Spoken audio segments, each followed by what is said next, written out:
All right, so we're in back to John, and if you're new with us, you don't have to be caught up. We're going to be in John chapter 5, but we'll catch you up to everything you need to know for today. And the goal for Back to John is not just context, so that's part of it, not just the history and the original intent and how we're going to apply it, but the goal ultimately and the most important thing is our application. How do we live different based on Scripture? When we read it, when we understand it, how do we live different? So that's what we're going to do, and what we're going to see in John chapter 5 is a moment where Jesus is going to kind of mix things up, where Jesus is going to stir the waters and maybe make things a little bit complicated in the midst of stirring those waters. And what does that mean for our lives and how we live different because Jesus might stir some things up. Some things that might be settled and calm get mixed up.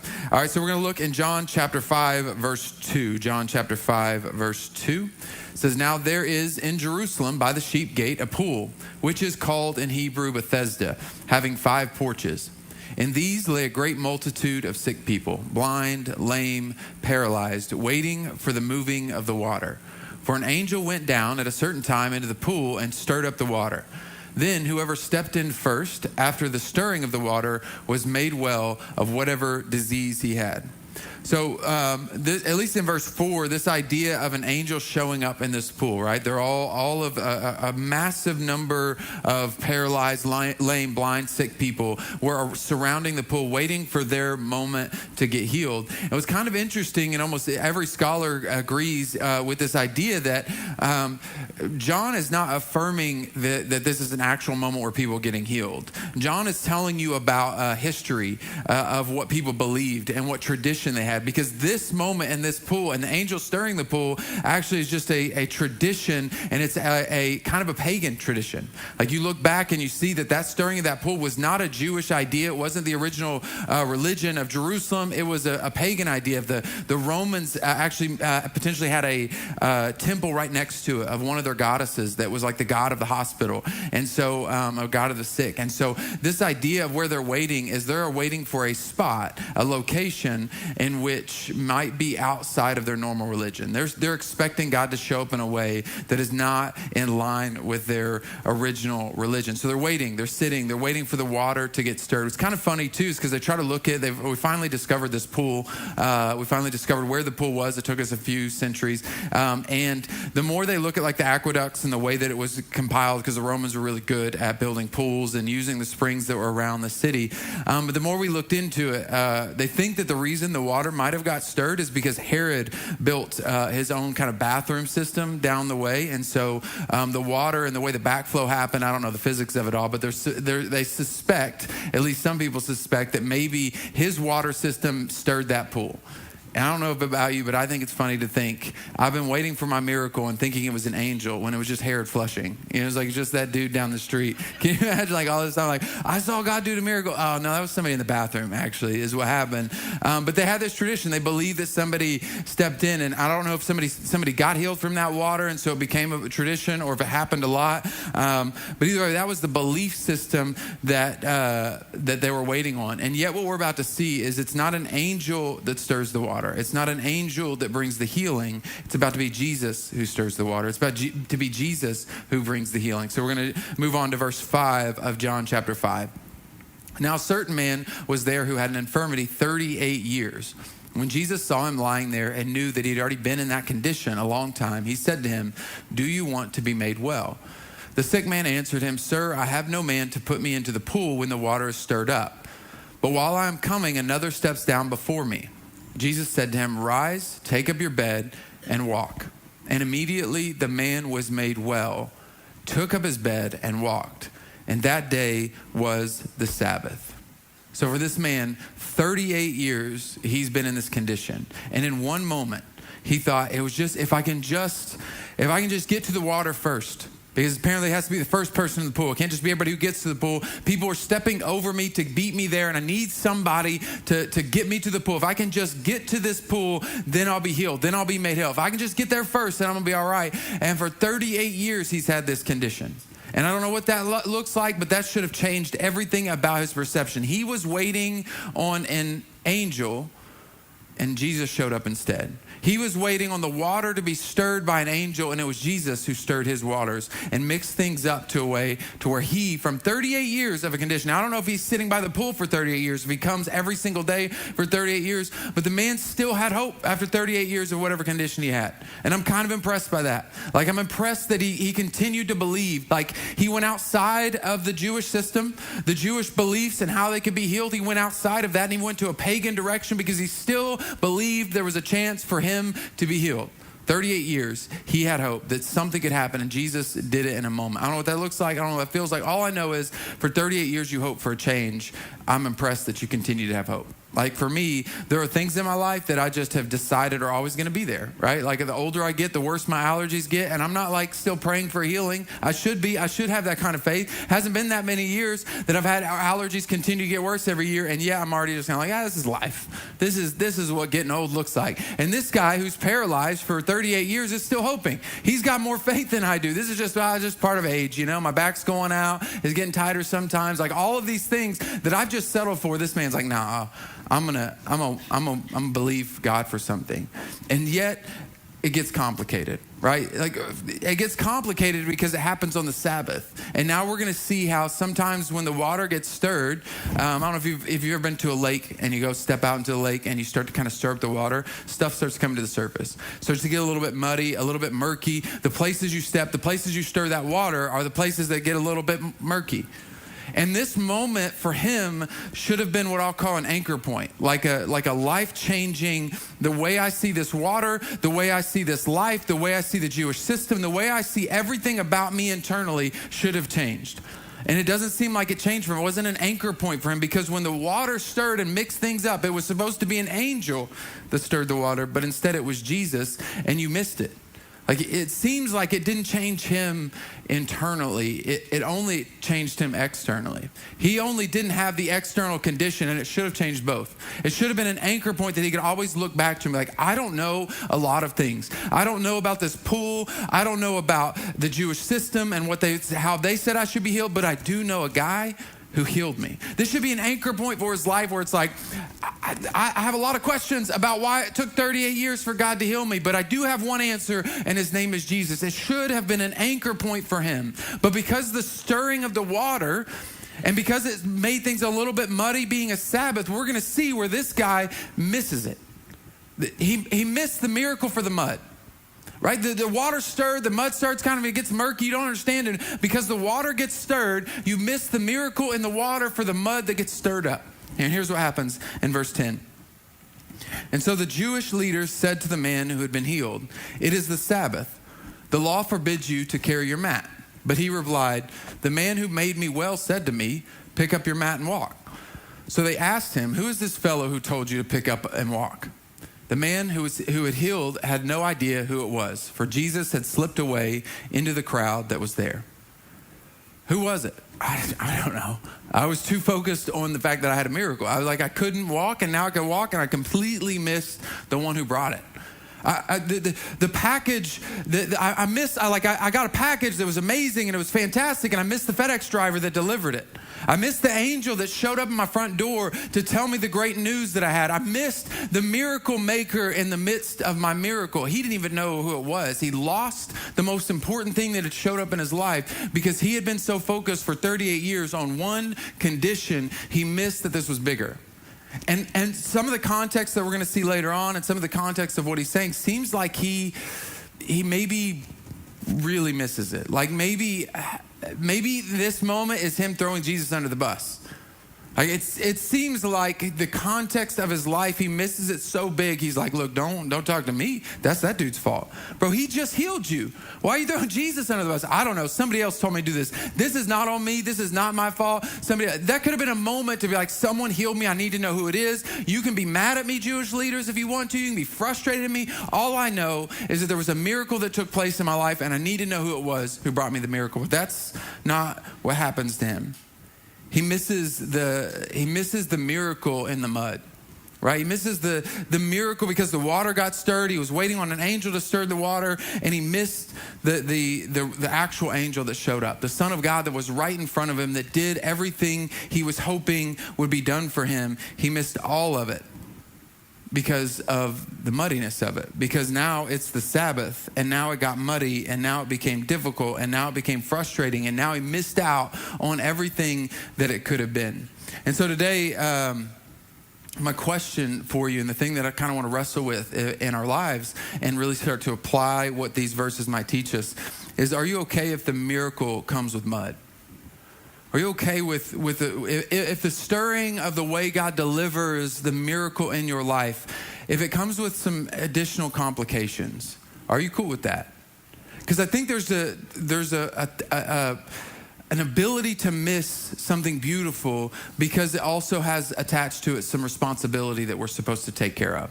There's an ability to miss the most important things of life because we got so busy worrying about how to handle it, how to steward it, how to be responsible for it, and not just be grateful for the moment and the miracle that shows up. And I would say that if we can't handle the muddiness that comes with the miracle, we may miss the miracle, we're going to miss the miracle maker, and then we're not going to be able to get the next miracle. I think we miss the moment that we have.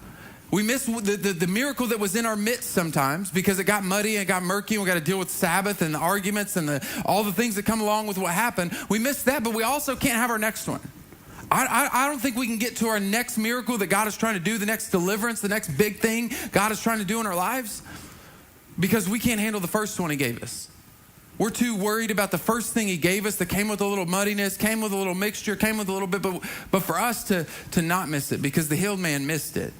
He missed the man in his midst. He missed the angel that stirred the water. He missed what had really taken place that was bigger than just that 38-year ailment. It should have changed him internally. Like he should have been different from that point on, like an anchor point that shifted him and never let him move. And the Jewish leaders missed it.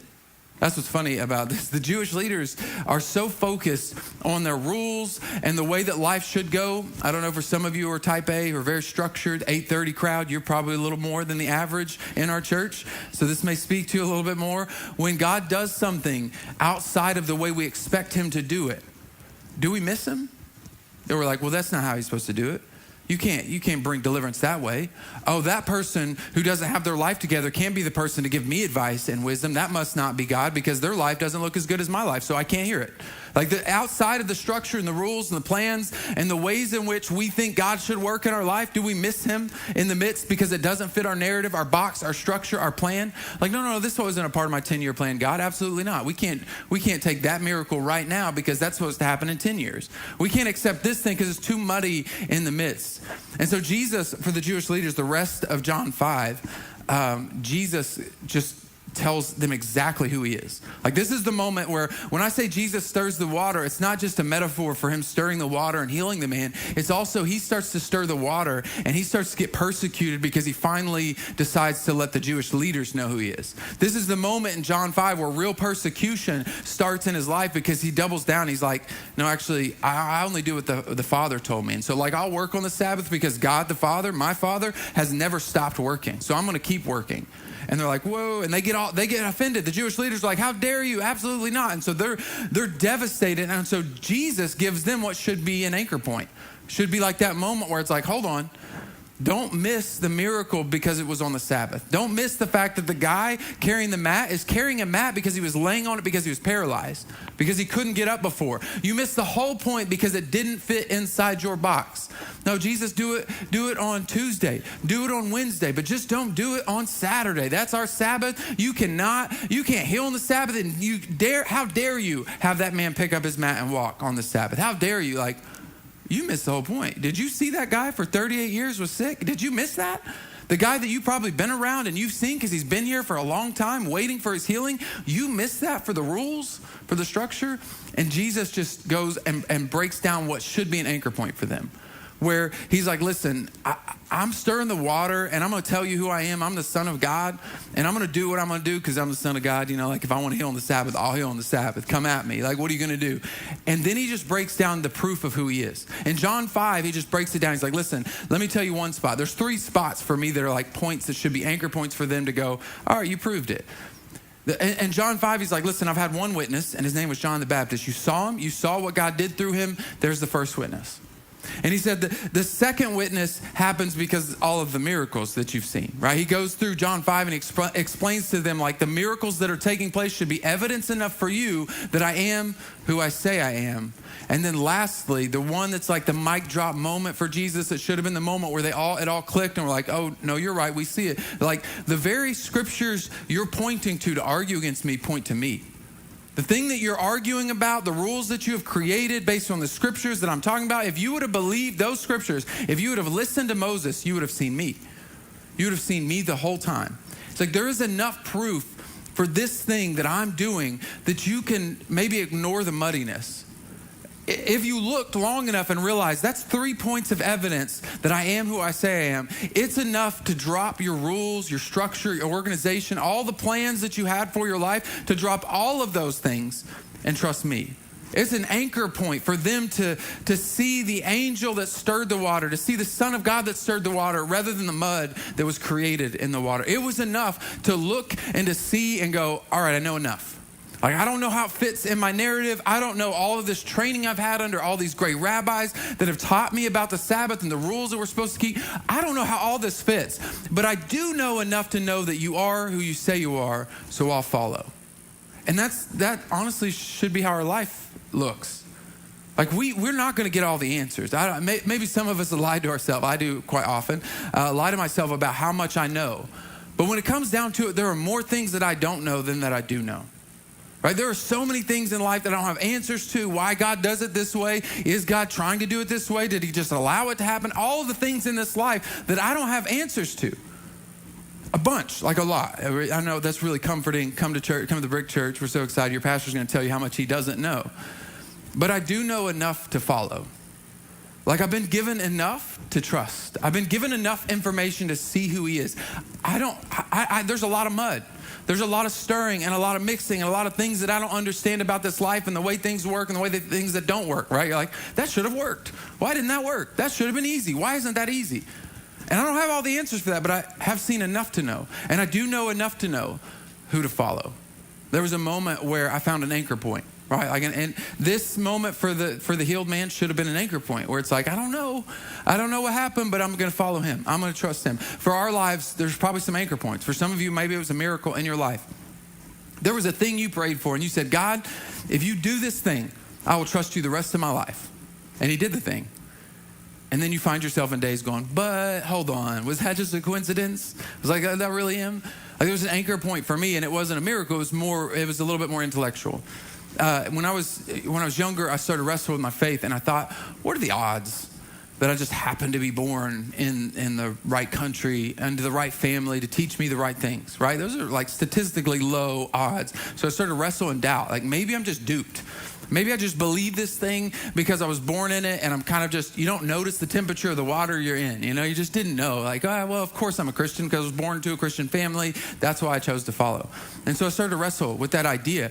And there was like people I listened to that were either atheists or agnostic that were like, oh, there's like 4,200 religions. How could you ever believe that the one that you have is right? Like, what are the odds? There's not really 4,200, but like atheists like to make that number up for some reason. And so I started to wrestle. I thought, well, like the first question to ask, it's like, is there something out there? And I started to look outside of Scripture. I started to question, like, I really want to know. And Scripture promised me that if I seek, I'll find. So I was comfortable enough saying, like, if it's true, then it's going to point me back to the truth. So I started to wrestle. And I looked to kind of like the science field and started to question, like, what seems real? And, you know, you got like evolution that kind of explains some things from a biological standpoint. You look at the Big Bang from an astronomy standpoint, it's going to try to explain some things. You got philosophy in general that's going to ask a lot of questions and explain nothing, if you've ever looked into philosophy. And I had all these wrestles and all these questions of what it meant. And each one started to point me back to, like, there had to be something. Like maybe, I mean, I'll give you, if you want evolution, you can have evolution, but the idea that it happened randomly, seems like there's an intelligent designer there. There seems like there's something behind it. Like, I've not seen very many things randomly just come together in complexity. Like, I just walked out of my kitchen and all of a sudden my dishwasher was created out of nothing. Just give it enough time and eventually a dishwasher will be made. You just put all the parts in the kitchen and eventually it'll happen. That doesn't seem logical. The same thing with the Big Bang. Like, I get the theory. I get that we see the stars moving apart and it seems like at some point in time they started at one. You can have the Big Bang. But But I still, again, have not seen complexity created out of nothingness, that something explodes and then it creates a human. Like, just give it enough time. Just give it enough time. No, I've seen things more often than not decay, not grow into something new. And so all of the things started to point me back to there was something. There was something. But was that thing my thing? Was it Jesus? Right? Was the thing that I had and I knew, was it the Jesus that I thought it was? So there's like 4 categories that I'm going to give you that were kind of anchor points for me to understand the way I saw religion. There are 4 main ways that you can see religion. The first one is, I've already talked about, as being an atheist. So if we had bubbles, they would actually be kind of a Venn diagram where some of them would overlap. So the first one might be an atheist or an agnostic. Right? So I'd already kind of wrestled through that and been like, it seems like something's out there. Like, I'm lying to myself if I think all of this came from nothing. It doesn't really tie in. An agnostic, an atheist believes there's nothing. An agnostic is kind of just like, I don't know. I mean, who knows, right? Like, you just don't make a decision. It could be something. It may be nothing. Who knows? There's just not enough evidence to prove that there is a God or there's something. That's one category. And then there's another category that would be like a polytheistic circle, right? If you did kind of a Venn diagram, some of them would overlap. And this polytheistic category would fit kind of Hinduism, all the tribal religions that have existed around the world, the Roman gods, the Greek gods, kind of this polytheistic idea, lump of religions. And then you would have a New Age, kind of a Buddhist mindset where there's like a cohesive consciousness somewhere. It's not really God, but eventually you want to reincarnate long enough or get good enough to reach nirvana. That's a possibility. And then there's a 4th one that would be monotheism, right? And that would fit, the idea of Jesus and Islam and Judaism. And so I started to wrestle through this kind of anchor point for each one of these categories. And I knew atheism didn't make sense. Agnosticism sounds kind of nice, honestly, because then I can just do whatever I want, right? I don't really know. I'll just do what I want. That sounds good to me. I know a lot of us like the idea of Jesus because it gives us something to hope for. I'm probably not supposed to admit this. It would be nice for me to be able to do whatever I wanted whenever I wanted. So being an agnostic just gives me free reign to live however I want because you know what? Who knows? What does it even matter, But it didn't fit. Like, if I was honest with myself, it just didn't make sense. Like, I think there's more. The polytheistic idea didn't line up with the way everything worked in my brain, the way that it functioned, the way that I saw Hinduism. It just didn't line up. This New Age thought wants me to escape reality, not live in reality. It wants me to just believe in something that is nothing and get to nirvana. And if I'm honest, these 2 categories, the polytheistic one and the New Age one, the kind of Buddhist mindset, is kind of safe. Because if I'm wrong, I'll get another chance. Let's go. Okay, so maybe these categories aren't that risky. But then there's the monotheistic one. And this one, and this is the part that breaks down some of the strangeness of the atheist idea that, like, how could you believe yours is yours? And under the monotheistic category, over half of the world believes that they are following the God of Abraham. Over half the world. Like, if you want to start talking about world religions and the phenomenon that is monotheism, over half the world says, no, we think we're following the God of Abraham. Islam believes they're following the God of Abraham. Judaism believes it's following the God of Abraham. And Christians believe they're following the God of Abraham. And to see some of the evidence surrounding that idea and to wrestle through that idea and what that means for the world, and to mean that, like, for me, one of the things that pointed me to an anchor point was the fact that Jews are still around, that the Jewish nation is still around. Like, that's a whole nother rabbit trail we're not going to get into too deep today. But just the idea that God used that group of people, chose that group of people, and they survived, as small as they are of a group of people, and the amount of influence they've had, and the fact that they were able to lose their whole country and then come back to it 1,900 years later is a point of anchor for me, that I'm like, God did something here. There is something to this moment to where it anchored me into, like, that it's not, maybe I did just get blessed. Maybe I did just get born into the right family, because all of a sudden I look at scripture and I see over and over again that the things that it says are true. And it happens over and over again. And that moment, that wrestle, that season for me became an anchor point to where life gets muddy. I'm not going to lie to you. There are questions, there are doubts, there are wrestles, and that's okay. But I go back to this anchor point where I realize, like, I know enough to know. And I know enough to know that I'll be held accountable if I don't follow the way God has called me to follow, because I know enough to know. No, there's mud, and I can get distracted by the muddiness. I can get distracted by the stirring, but I know. And there was a season of my life where there was a lot of mud. 2012, 2013, I stepped down from my grandparents' church, and I thought I was hearing the voice of God. I thought I was doing what God has called me to do, and it didn't work out the way I wanted it to. It wasn't as smooth and easy as it was, and I had these weird moments where the mud kind of came to the surface, where I was like, what if I'm wrong? Like, what if I'm wasting my life in this whole religion thing, this whole Jesus thing? What if I'm wrong? And I kept walking back through these very things where it's like, you know what? Here's what biology has taught me. Here's what astronomy taught me. Here's what philosophy taught me. Here's what the world religions taught me. And I believe because this anchor point. So today, I would ask you, what's your anchor point?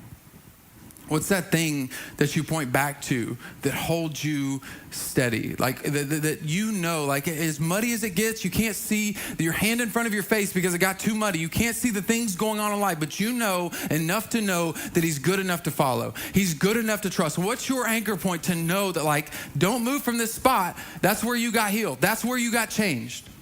A few weeks back, we went to the lake.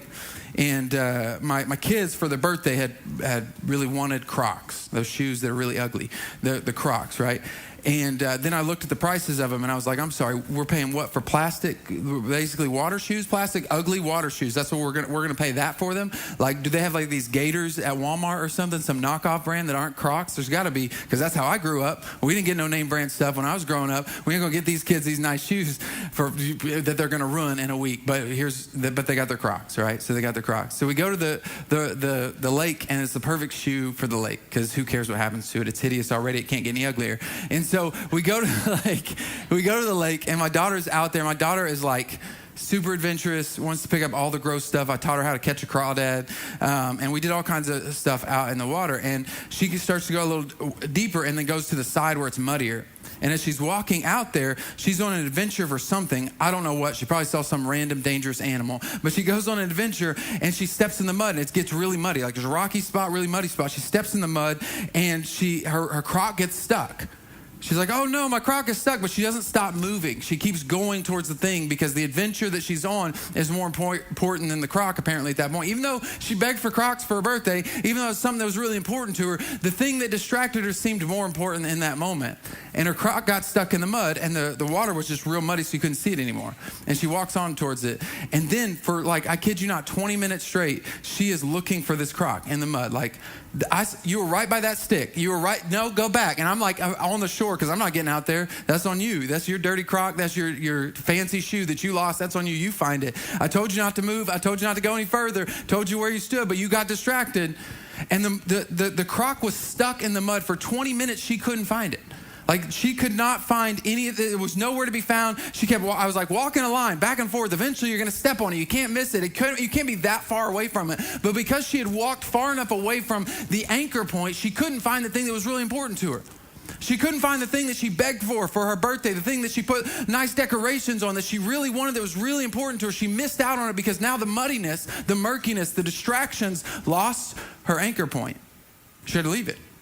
She had to leave it and hope it floated to the surface. Luckily, end of the story, it does eventually float to the surface, and my son goes and gets it for her. But she missed out and almost lost something that really mattered to her because the water got too murky, because she got too distracted by the murkiness. She got too distracted by the thing that she wanted to do in life, the plans that she had for her. She missed the thing that really mattered to her. That very point, if she would have just stayed at the anchor point, the spot where she lost her Croc, she would have never lost it. She could have dug it out of the dirt right in that very moment, but she got too distracted.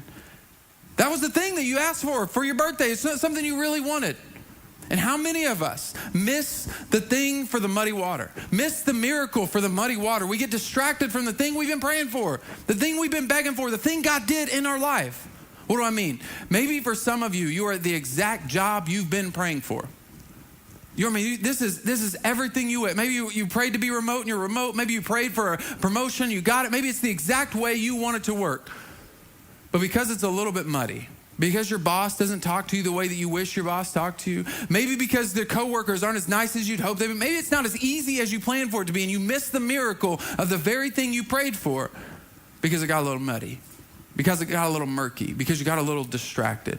Maybe for some of us, we missed it because we prayed for our healing. We got the diagnosis, and God brought the healing, but now we're frustrated because we got to go back every 6 months to double check. Well, God did the miracle, but now you're mad because it's muddy? Maybe we prayed to be married. Maybe we prayed for the person we're married to right now, and we dated them, and we thought, we're praying about it, and we're convinced that this is the person. This is the person God has given me a green light on. I'm supposed to marry them right now. And then all of a sudden, you move in, and they got dirty socks. Like, that's not what I prayed for, Jesus. Well, you should have been more specific. That's on you. But there's still the miracle person that you believe God had sent you, and you missed the miracle that's around you because it came with a little stink. You missed it with your kids that you prayed for, you believed God for, and you knew that they were exactly what you wanted, and you prayed for, and you believed for, and it's the miracle that you were called to have. But they talk back. Believe it or not, if they're like my kids, they talk back. They're not always easy. It doesn't always go smooth, but they're the exact miracle you prayed for. And if you get focused on the things that are wrong, you're going to miss out on the anchor point, the miracle that's in your midst. You're going to miss it for the mud. And today I'm challenging you to look back and see the miracle that is around you, the miracle that is in you, and do not move from your anchor point. Do not move from the moment and miss because the miracle stirs up the water because what's going to happen is you can't appreciate the miracle that you have, and you'll get distracted by the mud, and you can't get the next miracle unless you can appreciate the first one. You can't get the next miracle unless you can appreciate the very first thing that you got. And I'm challenging you not to get distracted, not get away from the anchor point, not let the mud mess up your miracle, but to stay focused on the one who did the thing for you, the one who stirred the water, the angel that you'd been looking for all along. See, because to finish up the healed man's story, he misses it. He misses everything for the miracle. And the danger is going back to your old mindsets, letting the muddiness distract you, letting the miracle distract you from the miracle maker. You're going to miss out on some beautiful things. You're going to miss out on the next thing that God has for you, but you might end up even worse off than you started. Here's what Jesus says, and here's what happens. He doesn't know who Jesus is, and later Jesus finds him. Here's what happens in John 5, verse 14. Later, Jesus found him at the temple and said to him, "See, you are well again. Stop sinning, or something worse may happen to you." The man went away, told the Jewish leaders that it was Jesus who made him well. I'm sorry, what? He's like, hey, don't mess this thing up. I showed up when you've been waiting for 38 years for your miracle. I showed up to do something in your life. Don't go back. Don't go back to the Jewish system that didn't heal you. Don't go back to the pool of Bethesda that didn't heal you. Remember what I called you to and what I did for you. Don't go backwards. Don't keep sinning. Don't go tell the Jewish leaders it's not on you, it's on Jesus. Don't blame me for your miracle. Follow me because of your miracle. Follow me because I've got more for you. Because if you go back, you may be worse off than you were at the beginning. That's a scary concept. You might actually be worse off. You have to stop getting distracted by the mud in your miracle, stop getting distracted by the complications of your miracle, and go back to your anchor point and realize who he's called you to be and what he's called you to do and how much he's done in your life, or you might be worse off than you were at the beginning. 38 years he was stuck with something, and Jesus tells him you might be worse off than 38 years of a sickness. 38 years of what you had. Yeah, because what happens is if you go backwards and you find out you squandered the miracle, you're going to feel real bad. You're going to feel worse than if you had never got the miracle. You're going to feel worse than when you missed out, when you get there and you get to the end of your life, or you get to heaven and you look Jesus in the face and you're like, that spouse you gave me was, they had an attitude and I don't know. He's like, no, but I gave them to you. Man, those kids, they was bad. They were all like, and they said no to me a bunch and they wouldn't clean their room. Like, that's on you, right? Like, no, the mud came with the miracle. And I called you to see the anchor point and not miss it. It's going to be worse to look Jesus in the face and know you missed it. It's going to be worse off to be on your deathbed and know you didn't appreciate what God did in your life. You got distracted by the boss who was annoying. You got distracted by all the stuff this world has to offer because the miracle brought a little bit of mud. You missed out on Jesus. And today I'm challenging you to refocus and go back to your anchor point. Whatever that moment was that reminded you of who Jesus was, and you stay there. And you don't lose the crock in the mud. You stay in that one spot. And every time you doubt and you question, you want to get away and get distracted by the cool thing, you come back and be like, no, this is where my crock is. This is where the miracle happened. This is where the thing of value is. And so I might miss it. I might get frustrated. I might not like the mud. I don't like all the things that might take place and the sickness and all that life might bring about around us. But I'm not going to move from this moment. that God gave me. I'm not gonna move from the miracle maker that was in my spot, the miracle maker that showed up in my 38 years of prayer. I'm not gonna move emotionally and from a place of gratitude from that spot to recognize what I have and what God has given me. Because you might, if you miss it, end up worse off than you were at the beginning. So today, go back to your anchor point. If that's you and you've gotten distracted by all the things of this world, go back to your anchor point. The one who brought you the miracle. Don't miss it. Go back to the one who brought you everything you needed to have in this life. Everything that you ever needed was found in him. Your miracle was found in him. And your next miracle is found in him. But you gotta be okay with a little bit of the mud that gets stirred in the process. You gotta be okay with what it takes to appreciate and value the miracle. Today, don't go back to the Jewish customs that didn't heal you. Don't go back to the polytheistic plans that didn't heal you. Go back to the one who did. The one who delivered you and showed you the right way.